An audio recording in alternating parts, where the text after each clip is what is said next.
Most cities are built on stone. Braavos was built on ships, or more specifically, their cargo. Slaves who rose up against their Valyrian captors and seized the helms of the convoy. Of all crimes, Valyria punished rebellion most severely.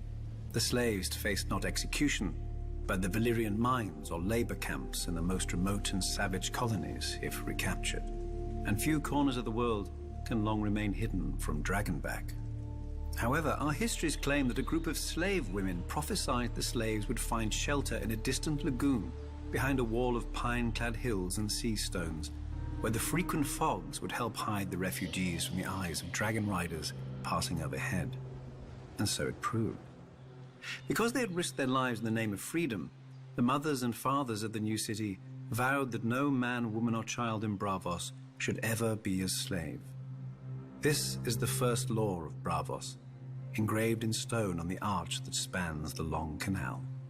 For over 100 years, Braavos hid itself from the eyes of the world, who called it the Secret City. Using a dye derived from a local snail, our captains stained their sails purple to hide their stolen Valyrian ships. Our merchants carried false charts and lied when questioned about their home port. Eventually, one Sea Lord, our elected ruler, decided enough time had passed and initiated the unmasking of Braavos to the world and to Valyria. Of course, it helped that the Iron Bank made handsome restitution to the Dragon Lords for the stolen ships, whilst of course refusing to pay for the value of the slaves themselves. The anniversary of the unmasking is celebrated every year in Braavos with 10 days of feasting and masked revelry, a festival like none other in the known world, culminating at midnight on the 10th day, when the Titan roars and tens of thousands of celebrants remove their masks as one. Freed of the constraints of secrecy, Braavos quickly grew into the wealthiest and most powerful of the free cities, and, one could argue, the most beautiful. From the sprawling Sea Lord's palace with its menagerie of strange beasts and birds, to the imposing Palace of Justice and the aqueduct we call the Sweetwater River that bears fresh water from the mainland, Braavos is without rival in either engineering or elegance. The temples of Braavos are also famed throughout the world and wondrous to behold. Descended from 100 different peoples, the Braavosi honor 100 different gods. The Temple of the Moon Singers is the foremost of these, being the faith of the slave women whose prophecies led our ancestors here. The Lord of Light has a great temple as well, for his worshippers have grown ever more numerous in the past 100 years. Yet less numerous, and even some forgotten faiths still have temples deep in the heart of the city, on the Isle of the Gods. But the beauty of Braavos is not only in her buildings. Braavosi swordsmanship is renowned throughout the world. Our bravos eschew the armor and long swords of the Westerosi knights, preferring speed, agility, and slender blades. The greatest bravos call themselves water dancers, after the custom of dueling upon the moon pool near the Sea Lord's palace. By tradition, the greatest of all the bravos is the First Sword, who commands the personal guard of the Sea Lord and protects his person at all public events. Once chosen, Sea Lords serve for life. Inevitably, there are always those who wish to cut that life short to effect some change in policy. Though not even the First Swords are the true guardians of Braavos. That honor goes to the Titan, who protects the entrance to the harbor. With his proud head and fiery eyes looming close to 400 feet above the sea, the Titan is a fortress of a kind never seen before or since. His eyes are huge beacon fires, lighting the way for returning ships into the lagoon. Within his bronze body are halls and chambers, murder holes and arrow slits. Enemy ships can be steered onto the rocks by the watchmen inside the Titan, and stones and pots of burning pitch can be dropped onto the decks of any that attempt to pass between the Titan's legs without leave. This has seldom been necessary, however. Not since the Century of Blood has any enemy been so rash as to attempt to provoke the Titan's wrath. Should an enemy break through into the lagoon, however, he would face the walls of Braavos, again not of stone like other cities, but of ships. The arsenal of Braavos can build one of our famous purple-hulled war galleys in a single day. All the vessels are constructed following the same design, so that all the many parts can be prepared in advance. and skilled shipbuilders work upon different sections of the vessel simultaneously to hasten the labor. To organize such a feat of engineering is unprecedented. One need only look at the raucous, confused construction in the shipyards around the world to see the truth of this. Let us imagine that even the arsenal, great as it is, failed us. An enemy who could defeat both the Titan and our fleet would be strong indeed. But Braavos does not depend only on statues and ships. We also have iron and gold.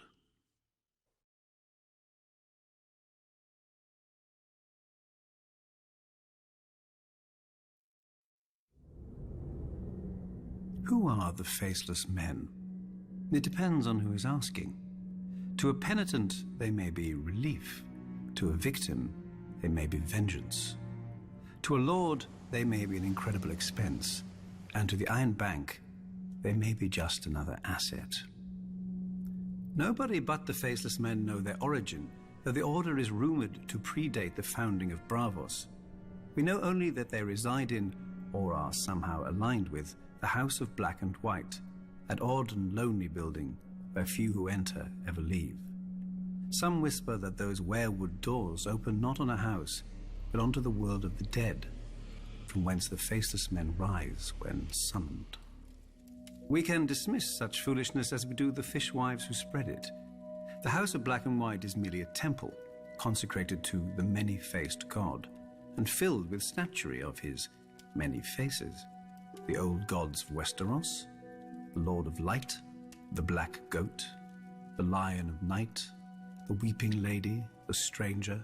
Perhaps now you understand what is worshipped here, and along with them, other gods whom none alive now recognize, brought here long ago by sailors who never came again. Unlike the priests of other religions, the servants here preach no sermons and perform no ceremonies. As far as one can see, silence and solitude form the whole of their worship, as well as collecting the occasional devotee. If one wants to engage a faceless man, one visits the House of Black and White and pays the price. As for what that may be, those who have paid it rarely speak of it. For make no mistake, from the moment the faceless men accept your offer, the man you named is dead, though he doesn't know it. Perhaps not that day, perhaps not that year, but soon, and inevitably. Many would say you are as much his murderer as if you'd swung the axe yourself, just as many would say that's the point.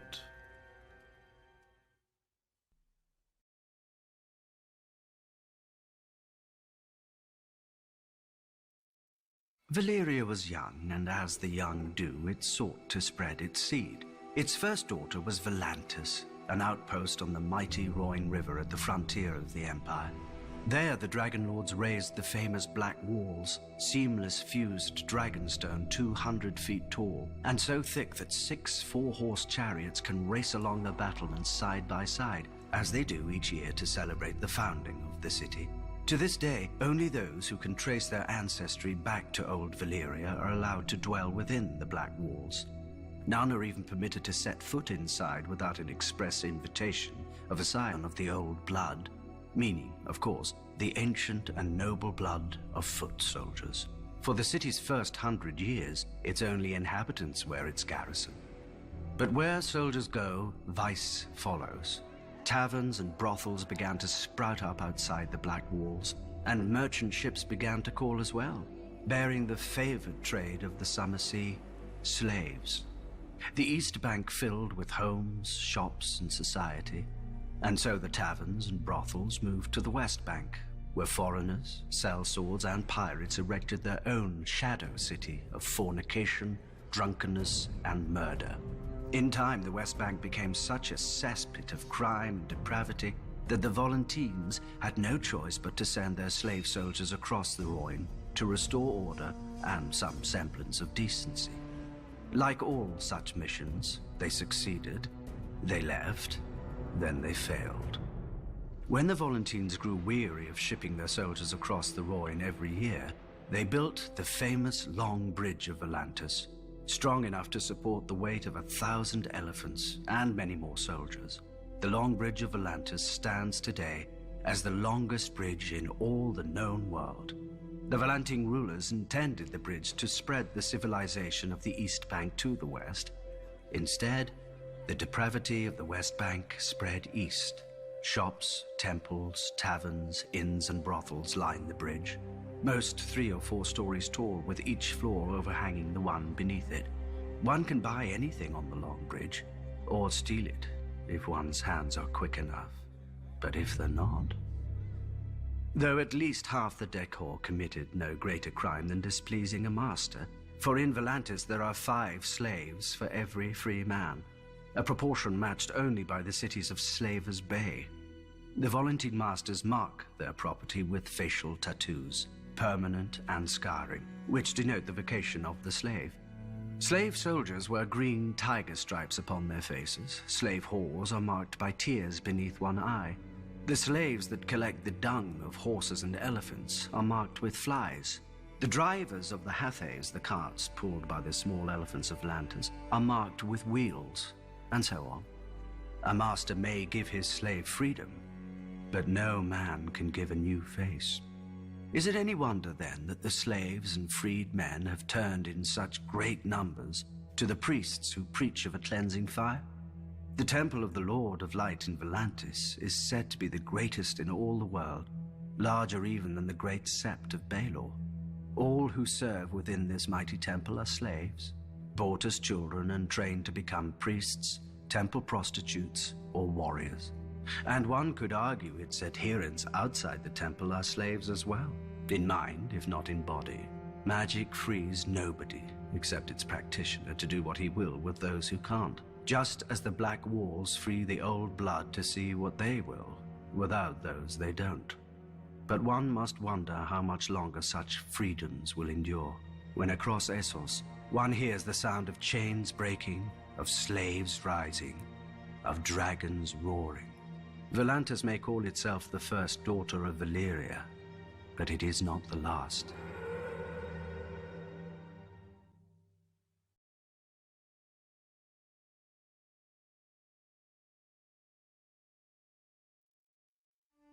People love blood, when it's not their own. But tavern brawls are boring, and wars never have good seating. Thus, the famed fighting pits of Marine opened shortly after the city's own founding. And I heard that originally the combats were a blood sacrifice to the gods of Geese, the empire that founded Marine. Some still believe they are, but the Giscari Empire died a long time ago and their gods went with them. Yet the pits remained open, filling the city's purse with gold from the ends of the earth. I suppose the fighting pits are a blood sacrifice after all. Only the gods changed.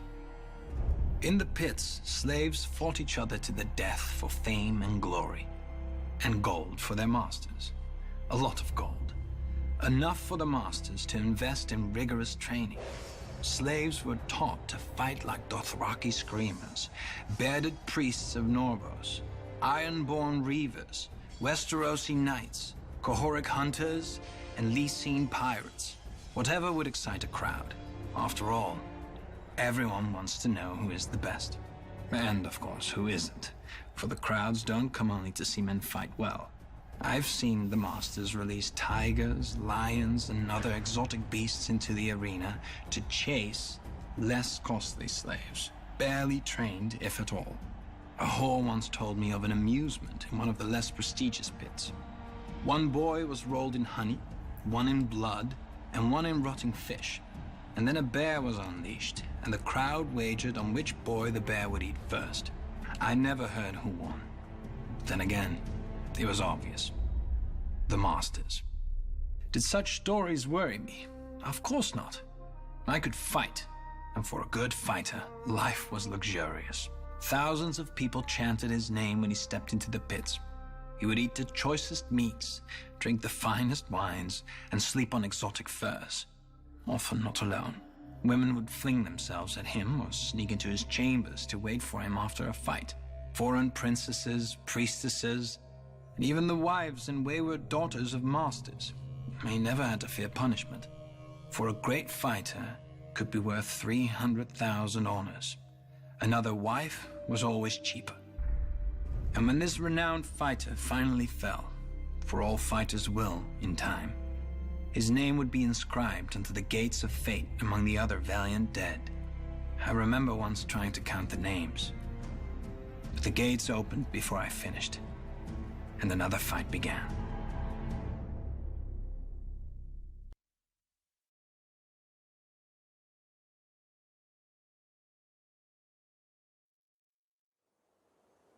A young man walks beside a girl across a flowered field. Spring has come, and this girl is his life. He prays. A child climbs a tree to watch the sunset over the fields. Summer is ending, and the harvest is life for his village. He prays. A hunter tracks a boar through the woods. Winter is coming, and this boar is life for his family. He prays. But to whom do they pray? The world has as many answers as there are men to answer. But walk far enough, climb high enough, hunt long enough, and a man shall find only one God, with many faces.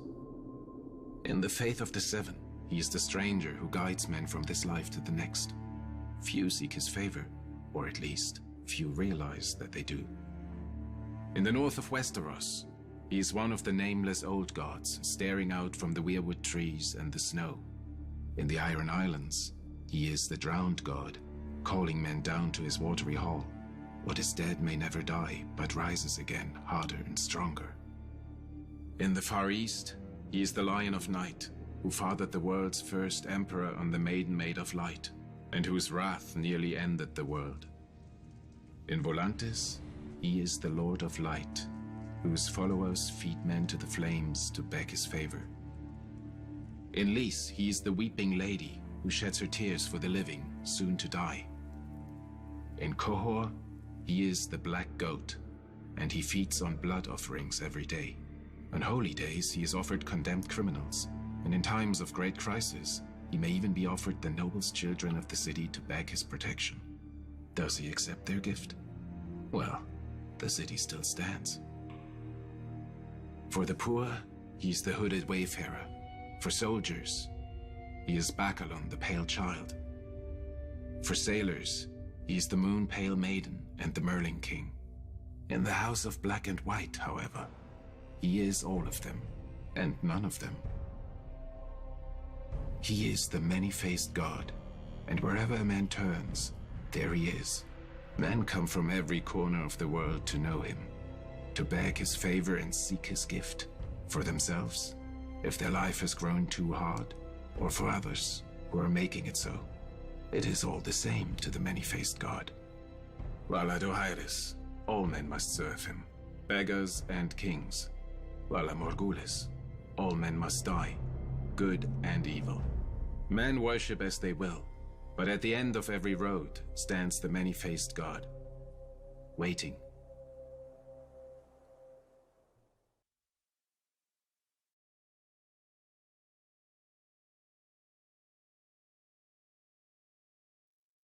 Westeros has mighty rivers, but none of them compare to the Rhoyne. It is said that there is no stream or puddle in western Essos but drains to Mother Rhoyne. No doubt an exaggeration. Until one sees the river, at its widest, a man in the center can't see a shore to either side. The greatest of Mother Rhoyne's children were the Rhoynar, a civilization as ancient and grand as old Geese. Fishers, traders, scholars, workers of wood, stone and metal. The Rhoynar raised their elegant cities from the headwaters of the Rhoyne down to her mouth, each lovelier than the last. For many centuries, the Rhoynar lived in relative peace. When invaders swept down from the hills, the Rhoynar, women and men, would don silver-scaled armor, fish-head helms, tall spears, and turtle-shell shields. If the enemy did not laugh themselves away, it was said that Mother Rhoyne would whisper the enemy's secrets to her children, and the Rhoynish wizards could raise watery walls to drown their foes. Whatever magic the Rhoynar may have had, it wasn't enough. When Valyrian colonists first arrived, the Rhoynar embraced them, for all men were welcome to share the bounty of Mother Rhoyne. Perhaps a water people should have been more cautious of strangers who exalted fire and blood. Legend has it that one day the Valyrians netted and butchered one of the giant turtles the Rhoynar held sacred. As a result, Thousands were killed or enslaved. Cities and towns were burned, drowned, and rebuilt. In these wars, the Valerians emerged as victorious more often than not. The princes of the Rhoynish cities, fiercely proud of their independence, fought alone, whilst the Valerian colonies aided one another. Eventually, the Rhoynish princes ceased their squabbling and united behind Prince Garin, who led the largest army Essos had ever seen, against 100,000 Valyrian colonists, 100 war elephants, and 3 dragon lords. Thousands burned, but thousands more sheltered in the shallows of the river, whilst the Rhoynish wizards raised enormous water spouts against the foe's dragons. Rhoynish archers brought down 2 of the dragons, whilst the 3rd fled, wounded. And thereafter, the Rhoynar named Garin the Great. But Mother Valyria proved just as caring as Mother Rhoyne. When Garin the Great marched his army against Volantis, 300 Valyrian dragons descended from the sky. Tens of thousands burned whilst others rushed into the river, but the fires burned so hot that the water boiled and turned to steam. Garin the Great was captured alive and made to watch as Valyrians butchered every last man, so many that their blood turned the great harbor of Volantis red as far as the eye could see. Then they forced Garin to watch as they marched on his own city and enslaved all the women and children his army had left behind. The singers claim that Prince Garin called out Mother Rhoyne to curse the Valyrians, and she in turn flooded the city with foul waters and a damp fog that caused the skin of the Valyrians to harden and crack, and thus was born Grayscale. Fearing a similar fate, another Rhoynish ruler, Princess Nymeria, led her own people into every ship, skiff, and raft they had, and fled Essos. Eventually, after much hardship, they landed in sun-swept and bone-dry Dawn. But we all know that tale. Now Valyria has followed the Rhoynar out of this world, and her daughters have grown into free cities, wealthy and powerful and proud. Still, Mother Rhoyne flows on, past ancient ruins and bustling harbors, sweeping all man's kingdoms to the sea.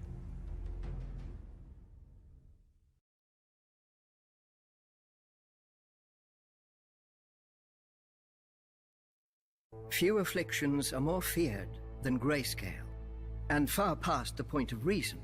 A legend calls it Prince Garin's curse, after an ancient eastern prince whom the Valyrians hung in a cage and forced to watch the immolation of his city and people. As his city burned under dragon flame, this prince called on his god for vengeance, and a thick fog of foul humors rose from the Rhoyne to smother the Valyrians with grayscale. But if diseases could be called down by the vengeful, we'd have no health in the world. More likely the disease predates the Valyrians entirely, confined to some remote region of Essos, and only spread throughout the world once the Valyrians linked the continent with roads and dragons. The disease begins as a rash. The afflicted flesh stiffens, calcifies, and cracks, and assumes the disease's nominal hue. Victims are graciously spared pain, as the disease dulls sensation in the infected limbs. But the disease is insidious, and slowly it creeps over the skin and into the organs. Once the infection reaches the brain, feral madness replaces humanity, and the transformation to a stone man is complete. There is no consensus on treatment. Some maesters advocate mustard poultices, vinegar rinses, and scalding hot baths. Others claim only 3 cures: axe, sword, and cleaver. Hacking off afflicted parts does sometimes stop the spread of the disease, but not always. Many a man has sacrificed an arm or foot only to find the other going grey. Those who have been miraculously cured of grayscale are few, and usually were subjected to so many treatments that isolating the responsible cure is impossible. Besides, few maesters, priests, or healers have the courage for such experiments as would prove a cure. Grayscale is highly contagious, being known to spread from even the slightest contact with an infected person.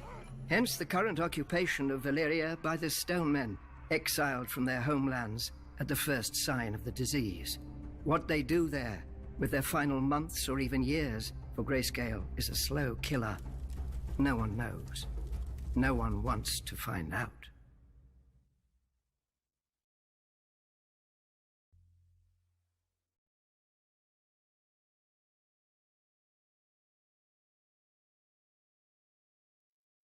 The Great Masters of Marine, as if calling themselves such could make them so. Thousands of years ago, during the height of the Giscari Empire, Marine was second only to Old Guise in wealth and glory.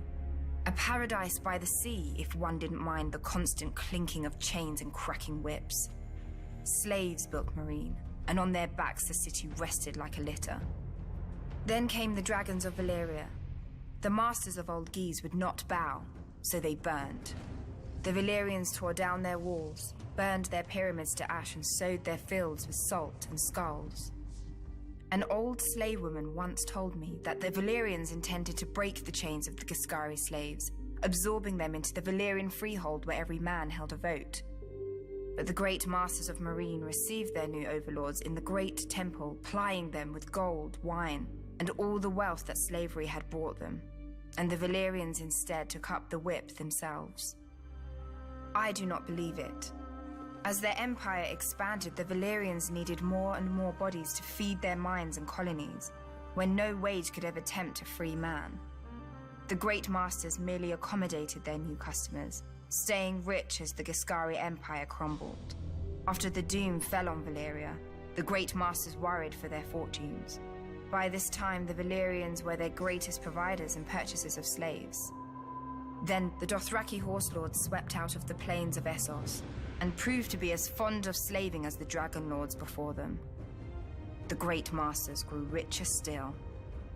For the first time in its history, the great masters alone ruled Marine, and chaos ruled the rest of the world. The fighting pits swallowed men who in previous centuries would have filled the ranks of the Valyrian armies. Without these soldiers to maintain order, the wealthy had to buy their own, which the good masters of Astapor were more than willing to sell. If the buyer's nerves still needed calming, the wise masters of Yunkai could sell him further release. The great masters, the good masters, the wise masters, yet none was so great, good, or wise that they recognized our queen for what she was. Her ancestors had destroyed them, then become them. Perhaps they assumed she would bend as easily. But our queen does not bend. She breaks.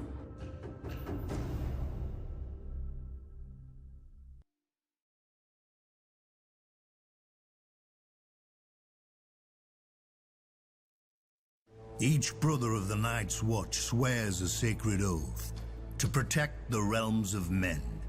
That doesn't mean pissing about, waiting for the cold to finally put an end to you. It means bleeding. It means fighting. It means going beyond the wall and hunting down those who mean harm to the realm. So how do you get 1,000 rapists and thieves to fight together, to bleed together? That's the burden of the Lord Commander. He keeps the builders building, the rangers ranging, and the stewards stewarding, or else it all falls apart. Each Lord Commander is chosen from and by his fellow brothers, and he serves for life. A long time ago, you may have had men from Queensgate and Longbarrow and the other 16 castles of the Wall come to Castle Black for an election. These days, you'd be lucky to scrape a few dozen from Eastwatch and the Shadow Tower, or however many they can spare who cast votes in their stead. All the same, the brothers are allowed to name whomever they think worthy of the title. Then we vote until one man receives a majority, however long it takes. Some elections have lasted less than an hour. Some have lasted weeks. One even lasted 2 years. Maester Aemon has said there have been 997 Lord Commanders since the Night's Watch was founded. Back then we had true soldiers, men of honor and strength. Now look who mans the wall. Bastards. Peasants who stole a sheep to bugger, and fat little nobles who weren't worthy of their Lord Father's land. But the Lord Commander must find a place for them all, and turn these walking piles of horse dung into soldiers of the Night's Watch. Though we haven't always been so lucky to have such men to lead us. We've had cowards and fools as well, our tyrants and our madmen. Runsel Hightower tried to bequeath the watch to his bastard, Roderick Flint thought to make himself king beyond the wall. Tristan Mudd, Mad Mark Rankenfell, Robin Hill, each nearly destroyed us with their foolishness. 600 years ago, the commanders at Snowgate and the Nightfort even went to war against each other. The simpering Lord Commander asked them politely to lay aside their quarrel, and incredibly they did, because they joined forces to murder him.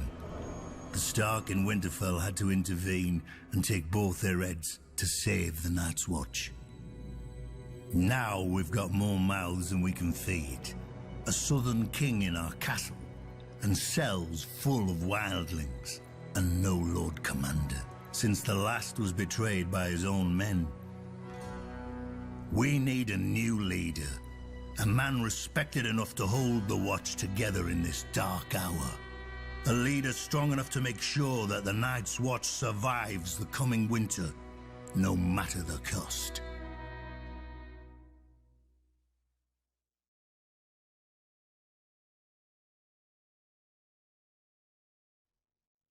Brandon the Builder, founder of House Stark, raised Winterfell with giants over 8,000 years ago. Or so nursemaids tell all the children of the North.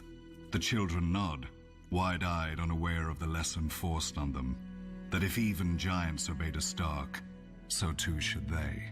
But like every other castle, Winterfell was built in pieces over thousands of years. The first men settled there because of the hot springs that bubbled through the ground. The water and the heat helped them survive the northern winters, and they built defenses to keep it for themselves. Nobody raised the castle all at once. Probably nobody meant to raise a castle at all.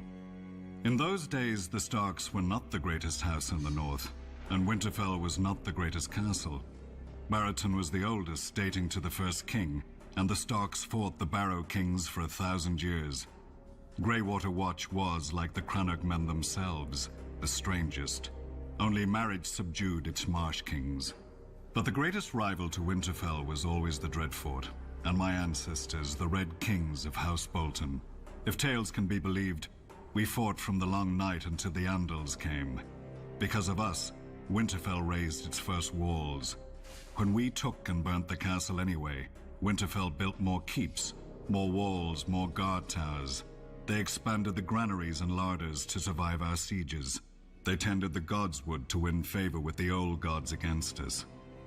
As the castle grew, more farmers and villagers flocked every winter from across the north to huddle under its walls, raising the winter town. In the spring, these villagers would find themselves marching in the Stark armies to fight against us. The greatness of Winterfell is as much our doing as the Starks.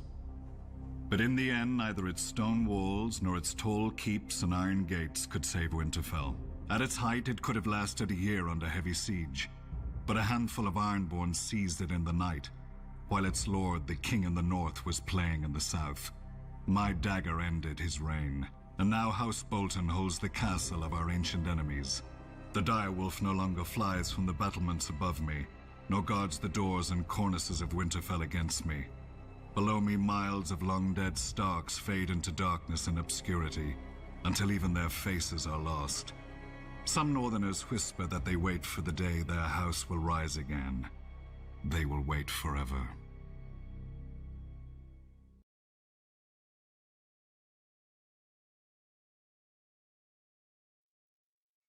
Barristan the Bold, they call me to my face. I know what they say behind my back. Barristan the Old. And it's true. I am old, with hair as white as all the winters I've seen. The older a man grows, the less sleep he needs. These days, I barely sleep at all. When darkness falls over this strange city, I find myself visited by the faces of the kings I have served, the faces of those I swore to protect, the faces of those I failed. All I ever wanted was to live a life of honor, defending a king worthy of service. During the War of the Ninepenny Kings, I sought out Malus the Monstrous, last of the Blackfire pretenders who had started this whole war. Malus believed that his Targaryen blood gave him a claim to the Iron Throne. I made sure his blood claimed nothing more than the dirt around his corpse. To show his gratitude, the king elevated me to his king's guard. It was the proudest moment of my life. But that king died, and I wasn't with him. Not that I could have saved him if I had been, but still, I vowed to do better with his son, the young Prince Aerys. For 20 years, his reign was peaceful and prosperous. Aerys was well loved by his subjects and respected by his lords. But as years went on, Aerys' temper soured. He became obsessed with dragons and fire, and the swords of the king's guard couldn't defend him from the enemies he saw lurking in every shadow. My king went mad. But there was hope. His son and heir. Prince Rhaegar was everything a kingdom could hope for in a ruler. He was strong but gentle, wise and cautious, and a good friend. No matter the wounds Aerys dug into the realm, we had faith that his son would sew it back together again when he ascended the throne. Then came Lord Went's tourney at Harrenhal, the largest ever in Westeros. I unhorsed every man against me until only Prince Rhaegar remained. We each set our feet in our saddles and lowered our lances and charged. And I fell. Muddy and bruised, I then watched Rhaegar present Lyanna Stark with the victor's crown of roses, though she was betrothed to Robert Baratheon, and Rhaegar himself was married to Elia Martell. We all know what happened after. If I'd been a bit quicker with my lance, if I'd chosen a faster horse, perhaps I could have spared the kingdom from the destruction that came after.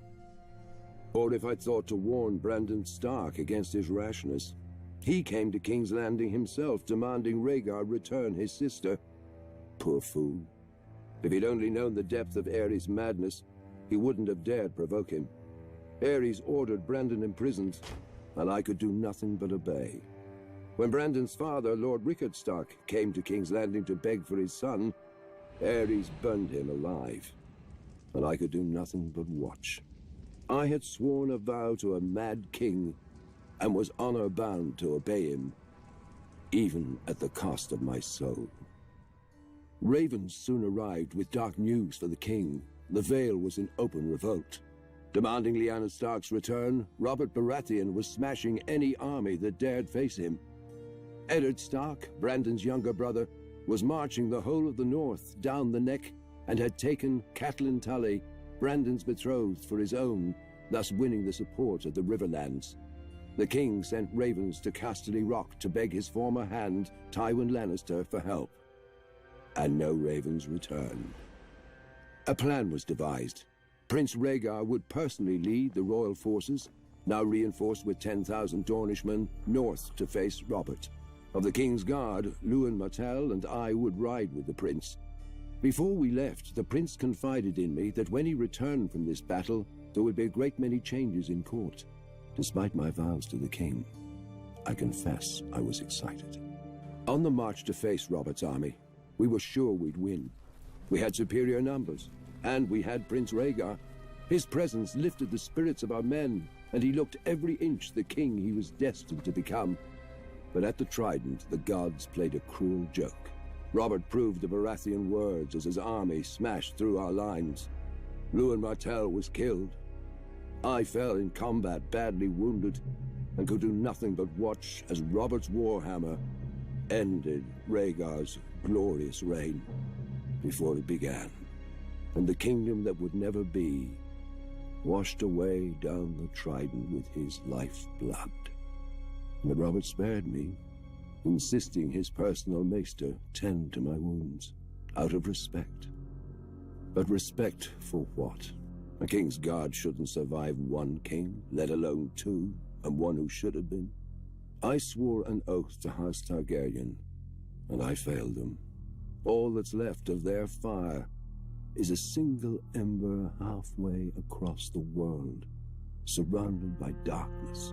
If the gods were good, I would still be young in the fullness of strength. But whatever the cost, I will not let this ember go out.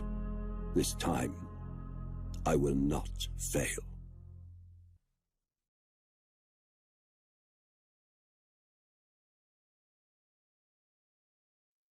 Before the Seven Kingdoms, before the Iron Throne, there was Dorne, 12,000 years ago, the first men crossed the land bridge from Essos to here. Of course, they were men, so they soon broke it. Then, while their cousins to the north built kingdoms, the Dornish squabbled over land, water, and wives. For centuries. Until Nymeria, a warrior princess in Essos. She led a fleet of 10,000 ships across the narrow sea to Dorne. Almost all of the petty lords made it clear that she wasn't welcome. All but one, Mors of House Martell. He saw in her a strength to match any man, including his rivals. After she accepted his marriage offer, she set fire to her ships. For 50 leagues, the coast was bright as day, and in the burning light, Princess Nymeria named Mors Martell the Prince of Dorne, in the style of her people. Dorne would be her home, or her grave. For many years, Nymeria and Mors waged war against all rivals. The Jordanes, Blackmonts, Corgyles, and even the mighty House Ironwood. They sent no fewer than 6 self-styled kings to the wall in golden chains. After Mors fell in battle, Nymeria took command of his armies and united Dorne. In 2 years, she ruled for 27 more, and though she married again, those husbands were little more than counselors and consorts.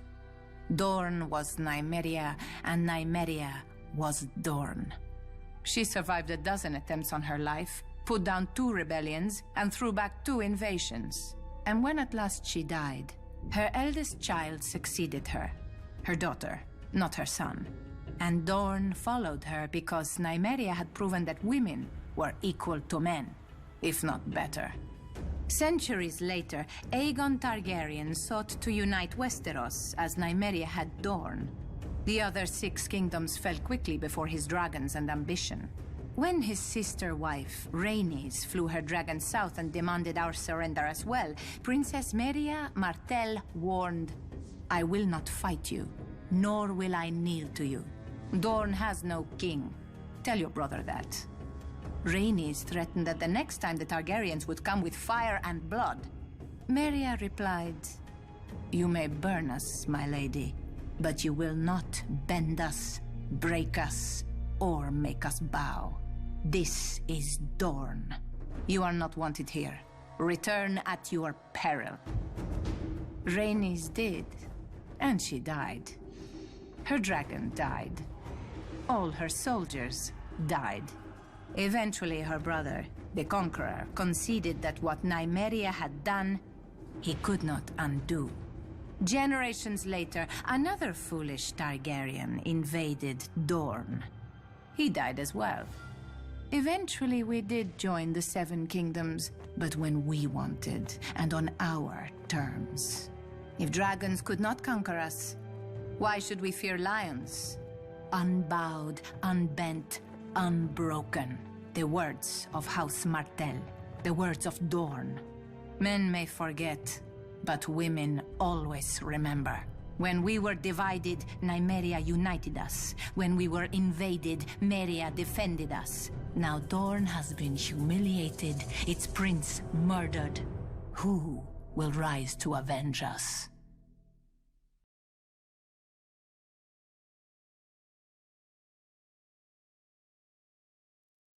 The father reached his hand into the heavens and pulled down 7 stars, and one by one he set them on the brow of Hugo of the Hill to make a glowing crown. The maid brought him forth a girl as supple as willow, with eyes like deep pools, and Hugo declared that he would have her for his bride. So the mother made her fertile, and the crone foretold that she would bear the king 44 mighty sons. The warrior gave strength to their arms, whilst the smith wrought for each a suit of iron plates. But sadly, the gods no longer walk the earth among us, and you can see what a mess we've made of their creation since. Yet we have hope. The gods didn't abandon us in silence. but gave us their holy words to guide us, collected in the oldest and holiest text of the faith of the seven-pointed star.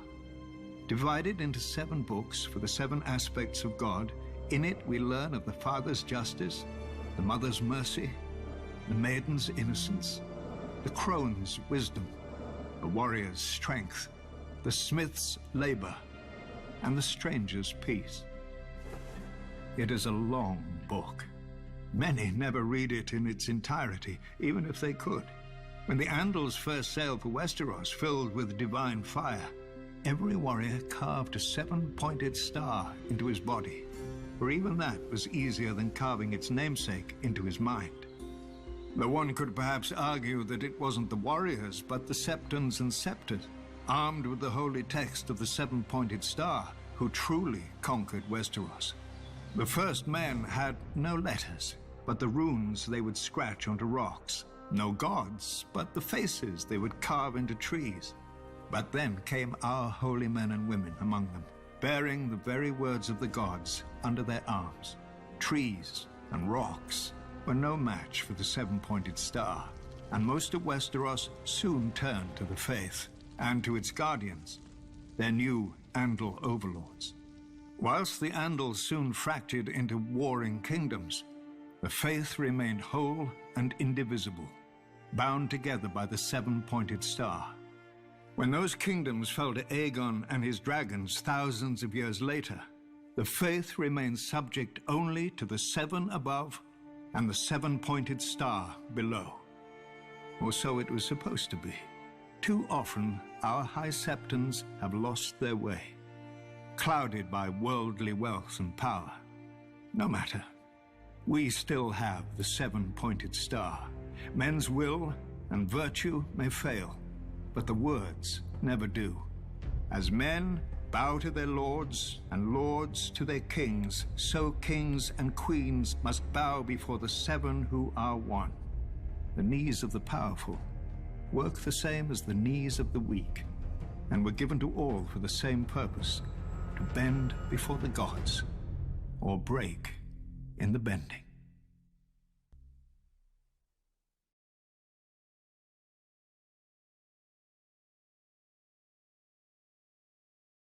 Today, men know the 7 as statues in the septs, but in the old days, the gods themselves walked among men. They crowned Hugo of the Hill, the first king of the Andal people, and promised him that his descendants would rule great kingdoms in a foreign continent. When the time came, the Andals carved the 7-pointed star upon their bodies and set sail for the strange land across the narrow sea, Westeros. Whilst Andal warriors battled the first men for kingdoms, Andal Septons battled for souls, and were received just as courteously. We don't know how many bold and pious men lost their lives, but adversity bred strength. Our purest and most righteous believers took up the sword to defend and preserve the faith from its enemies. So was born the Order of the Faith Militant. When Aegon the Conqueror landed in Westeros, the High Septon locked himself in a sept for 7 days and 7 nights. Finally, the crone lifted her golden lamp and showed him the path ahead. The High Septon himself would anoint and crown Aegon as Lord of the 7 Kingdoms, and the Faith Militant rallied behind Aegon in governing his newly united land. Yet Aegon and his sisters never wholly accepted the faith. The High Septon had conceded Aegon's marriages to his sisters as a relic of his Valyrian heritage, which would soon fade. But when Aegon's heir wed his daughter to his son, the faith could brook such abomination no longer. The High Septon led the denunciation of the Targaryens, and all over Westeros the Faith Militant took up their swords against the dynasty and its supporters. The Faith Militant set upon and punished the Septon who had performed the ceremony. A few of the Faith Militant's more militant members even scaled the walls of the castle and would have slain the king and his family had a knight of the King's Guard not intervened. Frightened, the king fled to Dragonstone, where he soon died of cramps.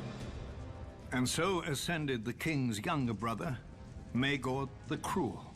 His first act was to challenge the faith militant to kill him if they believed his rule to be ungodly. To the Order's eternal credit, they accepted. Ser Daemon Morrigan proposed a trial by 7. Ser Daemon and 6 of the faith militant against the king and his 6 champions. It was a contest in which the kingdom itself was at stake, and the accounts and tales are many. But at the end of it, Maegor alone lived, proving that the throne was rightfully his. He mounted the Black Dragon, Valerian, and burnt down the Sept in King's Landing, while the faith militant were inside at morning prayers. The screams of the burning and dying men were said to echo throughout the city. Though Maegor had won the trial by 7, he demanded the complete destruction of the faith militant and the faith itself, if necessary. He made war upon the Order wherever he found it. Yet the faith militant would not surrender, raising armies of their own and turning Maegor's own lords against him. The Father's justice may not always be swift, but it is certain. One morning, Maegor was found dead on the Iron Throne. No one knows how. Maegor's cruelty died with him. His successor saw the wisdom of a united crown and faith, and his hand reached an accord with the High Septon. As long as the Iron Throne defended the faith would put aside its own swords and its condemnation of the Targaryens. Perhaps the High Septon felt he had no course but compromise. Outlawed and hunted for years, the faith militant was but a shadow of its former self. Without its own guardians, the faith would have to rely on corrupt, worldly kings and their corrupt, worldly courts. For thousands of years, the faith militant had stood watch over the faith. And then, its sun set. Now, after years of war and destruction, of abomination and blasphemy, none can argue that we have been walking through darkness. Perhaps the time has come when the sun must rise again.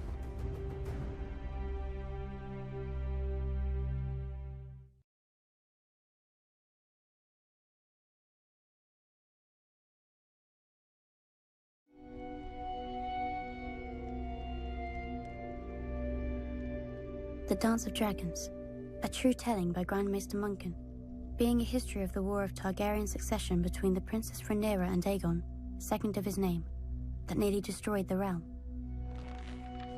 The Dance of the Dragons. A stupid name for a Targaryen civil war where my ancestors danced away my birthright. Before the war, House Targaryen counted 18 dragons. By the end, we had 2, and nearly as few Targaryens. We would never be as powerful or as feared again. The dance began, as many dances do, with an old man and a young girl. The queen had failed to produce a son for her king, so he anointed his daughter, the Princess Rhaenyra, as his heir. But years later, the king remarried, and his new wife, Queen Alicent of House Hightower, gave him a son. Feeble and foolish, the old king refused to change the succession. He didn't even see how his court had split into 2 rival camps of blacks and greens, after the dresses that the princess and the queen had worn to some tourney. One night, a servant found the old king had died in his sleep and ran to inform Queen Alicent. Protocol dictated that the bells would be rung and a raven sent to Dragonstone to summon the heir, Princess Rhaenyra, for her coronation. But Alicent had other plans. Once she saw her dead husband's body, she sealed the room and had the servant thrown into the black cells to ensure his silence. At the hour of the owl, the Lord Commander of the Kingsguard, Sir Criston Cole, summoned the small council to inform them of the king's death. Sir Otto Hightower, the Hand of the King and father to Queen Alicent, demanded that the succession be settled immediately. The decrepit old men of the small council were confused. The succession was settled in their minds. The old king had forced the lords of Westeros to swear fealty to Princess Rhaenyra as his heir. But Sir Criston Cole rightly pointed out that a son comes before a daughter. The council argued until dawn, When the Master of Coin finally stood up and declared he would have no part of treason, Sir Criston Cole, wisely, opened his throat with a dagger, ending the debate. None were more surprised to hear of Prince Aegon's succession than Prince Aegon himself. At first, the fool rejected the crown, but his mother pointed out that his sister Rhaenyra would return such loyalty by taking his head. As the old king's true-born son, he'd always be a threat. Aegon relented. He was crowned in the Dragon Pit, and his wife and sister Helaena became queen. His brother Aemond flew off to win over the few great lords whose support Aegon didn't already have. The banner of the Gold Dragon flew over King's Landing and the Red Keep as Aegon, second of his name, ascended the Iron Throne. He would not sit it long. When ravens carried the news of Aegon's coronation to Dragonstone, Princess Rhaenyra summoned her own Black Council. With her was her uncle and husband, Daemon Targaryen, considered by many to be the most dangerous man in Westeros. Few lords supported her, but the greatest of these was Corlys Velaryon, who controlled the largest fleet in the realm, and his Targaryen wife, Rhaenys, the old king's sister. Then there were her 5 sons, although none grown to manhood. A pitiful assembly, really. Combined, they couldn't match the power of House Hightower alone. But Rhaenyra had dragons. She, Daemon, and Rhaenys rode huge and formidable beasts, and 3 of her 5 sons were riders as well. Dragonstone also housed 6 more dragons without riders. Against this, King Aegon had only 4 dragons of his own. Dragons can burn a city, but only armies can take and hold it. If she was to prevail, Rhaenyra desperately needed the support of the few great houses not already sworn to Aegon. Her eldest son, Jaehaerys, flew to the Vale in the north. Her middle son, Lucerys, flew to the Stormlands. Rhaenyra hoped that the war would begin and, if the gods were good, end with diplomacy. As always, they weren't. Little Prince Lucerys must have wet himself when he entered Storm's End and found King Aegon's younger brother Aemond already with Lord Baratheon. Aemond was fearsome even before he lost his eye and set a sapphire in its stead. But the princeling pleaded his mother's case. Finally, Lord Baratheon made his decision. Go home, pup, and tell the bitch your mother that the Lord of Storm's End is not a dog she can whistle up. As Aemond's false eye gleamed at him, the princeling fled the castle and mounted his young dragon, Arrax. The rain fell in sheets, and great bolts of lightning lit the world bright as day. Arrax was struggling to stay aloft in the gale, when a roar shook the very foundations of Storm's End. Aemond rose through the clouds, and below him, the monstrous Vhagar. Vhagar was 5 times the size of Arrax, and the hardened survivor of 100 battles. Vhagar caught him above Shipbreaker Bay. Watchers on the castle walls saw distant blasts of flame, and heard a shriek drown out the thunder. Prince Lucerys fell, broken, to be swallowed by the waves. With his death, the War of Ravens came to an end, and the War of Fire and Blood began. When Rhaenyra heard of her son's death, she collapsed. She considered ending the war right then, until a raven arrived from her husband, Daemon. Her son would be avenged. Whispers slithered through the taverns and back alleys of Flea Bottom. 2 men were found. One was a former Goldcloak, the other, a rat-catcher in the Red Keep who knew all its secrets. History remembers them only as blood and cheese. One night, Queen Helaena entered the royal apartments with her daughter and 2 sons to put them to bed. Without warning, Blood and Cheese burst in, daggers in hand. They told her that a debt was owed. A son for a son. Blood and Cheese demanded she choose which son would be ripped from her forever. Queen Helaena pleaded with the men to kill her instead, but they refused. Weeping, Helaena named her younger son, Maelor. Perhaps she thought the boy was too young to understand. Or perhaps because the older boy was King Aegon's firstborn son and heir. You hear that, little boy? Cheese whispered to the younger son. Your mama wants you dead. Then Blood struck off the older boy's head with a single blow. When the guards burst in, they found Queen Helena still screaming, clasping her dead son's body to her, mad with grief. The blood of their children transformed a dynastic dispute into a war of annihilation. The grief and rage of losing a child could burn down the world. Either Aegon or Rhaenyra could live at the end, but not both. Rhaenyra's forces struck yet another blow. The moment the Lord of Harrenhal saw Daemon Targaryen circling the castle on his dragon Caraxes, he struck his banners and surrendered. The Blacks now had the strongest castle in the Riverlands.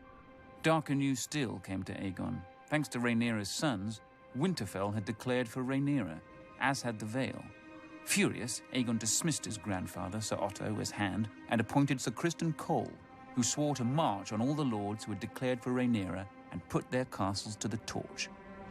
Cole and the royal army first marched north and laid siege to Rook's Rest, a black stronghold near Dragonstone. When their lord saw their approach, he sent a raven to Rhaenyra, begging for help. For days he watched his fields and villages burning, with no response from his queen, until one day, a shadow passed over the Green Army. Rhaenyra had sent not an army, but her former mother-by-law, Rhaenys, and her dragon, Meleys. As her ancestor had done at the Field of Fire, Rhaenys gleefully began to incinerate Sir Criston's army. But Aegon had set a trap, and Rhaenys had flown right into it. As Rhaenys and Meleys blanketed Sir Criston's troops in dragon flame, two other dragons rose into the sky. Aemond on Vhagar, and King Aegon himself on the gleaming Sunfire. To her credit, Rhaenys didn't flee. Dragon fought dragons, and a second sun blossomed in the sky. When the smoke cleared, only Aemond and Vhagar stood uninjured.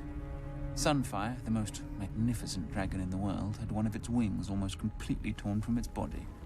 Trapped beneath Sunfire was the king himself, broken and burned so badly in places that his armor had fused onto his flesh. His body survived, but his mind was given over to milk of the poppy. Meleys had been torn to shreds, and her rider, Rhaenys, was a pile of ash. Panicked by the defeat, Rhaenyra shipped her two youngest sons across the narrow sea for their protection, only for her youngest to return days later, clinging to the neck of his wounded and dying dragon. He and his brother had been set upon by an enemy fleet just off Dragonstone. Defying his mother's command, Rhaenyra's eldest son and heir, Jaehaerys, mounted his dragon Vermax and flew to rescue his other brother and punish the enemy fleet. But the foolish boy let Vermax be hooked like a trout and dragged into the sea, where he soaked up even more arrows than seawater. His brother disappeared over the horizon or beneath the waves. No one could say for sure. With the loss of 4 dragons, Rhaenyra's only advantage was fading. Luckily for her, over the centuries, House Targaryen had spilled more than blood on Dragonstone.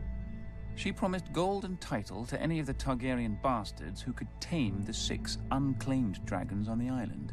These bastards were called the Dragon Seeds, though most were called Supper. And perhaps the dragons were eventually sated, or bored, but 4 of them accepted riders and were enlisted in Rhaenyra's cause. After Rook's Rest, Aemond One-Eye took command of the Greens from his crippled and poppy-addled brother. Aemond was the blood of the dragon, and dragons don't cower behind city walls. He marched the king's army north to take back Harrenhal from Rhaenyra's husband, Daemon. But when he and Criston Cole reached the castle, they found the gates open, with Daemon and all his men gone. That night they feasted their victory. Daemon had fled rather than face their wrath. But Daemon was more snake than dragon. As Aemond marched north, he'd flown Caraxes south, slithering past the Green Army over the waters of the God's Eye. One day, King's Landing looked up and saw 2 dragons circling their foul city. Daemon and Rhaenyra had come for her throne, for the city was defenseless. Aemond had taken the king's army from the city, and worse, he'd taken his dragon, Vhagar.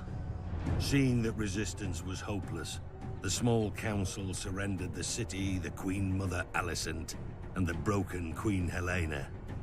But not King Aegon. Somehow, despite his wounds and delirium, he had vanished from the city. And so Queen Rhaenyra climbed the steps and seated herself on the Iron Throne.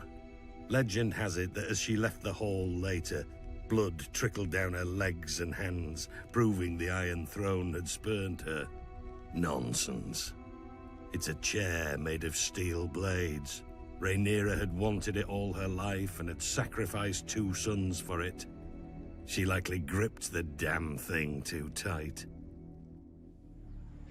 When Aemond realized that his arrogance had cost him the capital, he mounted Vhagar in a black rage and rained fire onto every village and castle he suspected of disloyalty.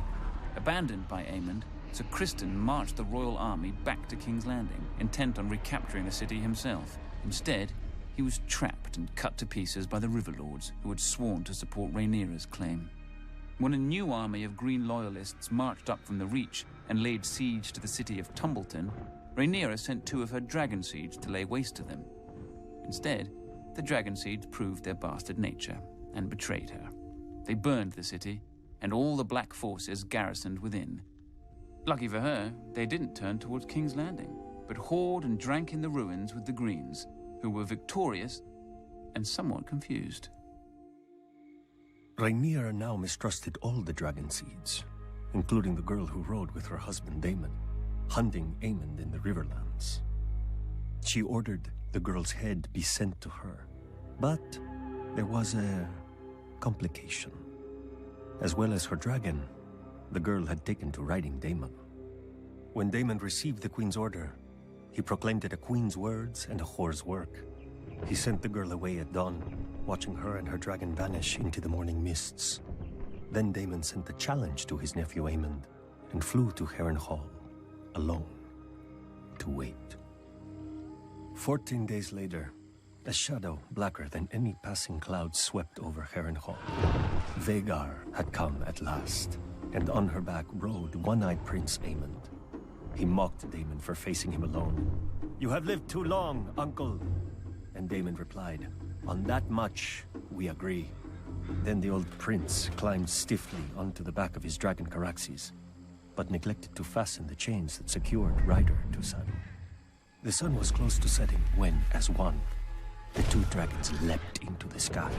Daemon took Caraxes up swiftly until they disappeared into a bank of clouds. Vhagar, older and slower, ascended more gradually. Up and up Vhagar soared, searching for Caraxes. Sudden as a thunderbolt, a shrieking Caraxes dove upon Vhagar. Locked together, the dragons stumbled toward the lake. Caraxes' jaws closed about Vhagar's neck, but Vhagar raked open Caraxes' belly, and her teeth ripped off a wing. The lake rushed up with terrible speed. Then Daemon Targaryen, who had never fastened his riding chains, stood in his saddle. He leapt from his dragon to Aemond's, and in his hand was Dark Sister, the Valyrian sword of Aegon's sister queen, Visenya. As Aemond One Eye looked up in terror, Daemon ripped off his nephew's helm and drove the sword down into his one remaining eye so hard the point came out the back of the young prince's throat. Half a heartbeat later, the dragons struck the lake, sending up a gout of water so high that it was said to have been as tall as Harrenhal's great tower. The lake boiled with dragon blood, and then was still. Daemon Targaryen was 49 at his death. Prince Aemond had only turned 20. Vhagar, the greatest of the Targaryen dragons, had counted 181 years. Thus passed the last living creature from the days of Aegon's conquest. Back in King's Landing, Queen Rhaenyra didn't have much time to grieve for her stupid husband. The mad former queen Helena flung herself from a balcony to be impaled upon the iron spikes lining the moat of Maegor's holdfast. That night, the city rose in riot against Rhaenyra, demanding justice for Queen Helena and her murdered son, among other foolish peasant fantasies. In the midst of this chaos, a one-handed fool called the Shepherd began to rant against dragons. Not just the ones of the enemy, but all dragons everywhere. As he pointed to the dragon pit above on the hill, he shouted, "There the demons dwell, this is their city. If you would make it yours, first you must destroy them." The cry went up from 10,000 throats. "Kill them!" There were 4 dragons housed within the dragon pit that night. By the time the first of the attackers came pouring in, all 4 were roused, awake, and angry. Nobody knows how many men and women died that night. Who cares? They all should have. Trapped within the pit, the dragons could not fly. Instead, they fought with horns, claws, teeth, and fire. For every man who died, 10 more appeared, shouting that the dragons must die. One by one, they did. Finally, the last remaining dragon broke her chains, spread her wings, and flew straight up at the Great Dome, trying to flee. Already weakened by dragon flame, the dome cracked under the force of impact, and then tumbled down, crushing dragon slayers and herself. High atop the Red Keep, Queen Rhaenyra clutched her 2 remaining sons to her as she watched the end of her family's might. Too afraid of the peasants to defend her dragons. At least her older son, Joffrey, had a man's spine. He stole his mother's dragon, Syrax, and tried to fly it to the dragon pit to save his birthright. But the stupid beast didn't understand, and twisted beneath him, fighting to be free of the little boy. Until it was. A queen is still a woman, with all the weakness of that sex. Weeping for her lost son more than her dragons, Rhaenyra abandoned the Iron Throne and sold her crown to buy passage for her and her last son back to Dragonstone. Rhaenyra hoped to hatch more dragons from the eggs in the castle. But when she landed, the welcoming party slew her guards and marched her and her son at spear point to the castle to face a dead man and a dying dragon. "Sister!" King Aegon, second of his name, called out to Rhaenyra. Rook's Rest had left Aegon bent and twisted, his once handsome face puffy from milk of the poppy, with burn scars covering half his body. Rhaenyra, ever defiant, told her dear brother that she'd hoped he was dead. "After you," Aegon answered. Then Sunfire bathed her in a blast of flame and devoured her in 6 bites while her son watched, leaving the 7th and final bite her lower leg for the stranger. Rhaenyra was dead, and King Aegon sat the Iron Throne again. But only for half a year. He was poisoned by his own men and replaced with the very boy who had watched his mother devoured. When Rhaenyra's last son wed Aegon's only daughter, the Dance of Dragons officially ended. Ashen burned men, all that was left of the Riverlands. 2 scared children spouting oaths they didn't understand, all that was left of the mighty House Targaryen. Ancient skulls and hatchlings that grew no bigger than cats, all that was left of the dragons.